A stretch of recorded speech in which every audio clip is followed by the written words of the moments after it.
Nu, tas ir apmēram tā, ka, apakšbikses nevelk pa virsu smokinga biksēm, bet velk zem smokinga biksēm, tāpat ir ar pogu, vienkārši tā ir un cauri. Un es nezinu, man kaut kad Krievu presa vēl atsūtīja komentēt pirmo pāri Latvijas, bet es atteicos vienkārši, es nevarēju to izdarīt, jo man vienkārši ir slikti. Man ir slikti, un tas ir sākot ar visiem premjeriem gandrīz, un visiem ir, protams, tā poga aizpogāt, vienkārši tas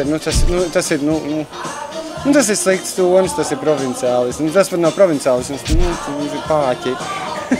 Piedod, es jau no tiem pašiem sūdiem es nācu, kur vispārējie, bet tik un tā viņi ir pāķi. Un droši vien pāķi ir tie, kas viņus apmāca. Nekās ties jau vispār, labāk nerunāsim par to, kā var atļauties mūsu pirmās personas ģērbties, man ir kauns vienkārši. Od manim ieteikt tomēr valkāt žaketi pēc izmēra segliņam teikt, vai tad tiešām tu neredz, ka tu esi pieņēmies pēc 40 kg svarā, tad uzšuju savu uzvalku pēc izmēra, bet nevis uzspīlēt un tādu jūras zirdziņu pēdējā laikā repši ieskaitot. Izskatās pēc grūtniecēm, kaut kā briesmīgi izskatās tie mūsu vīrieši tur. Un es pat negribu vairāk pat komentēt, man nav ko komentēt.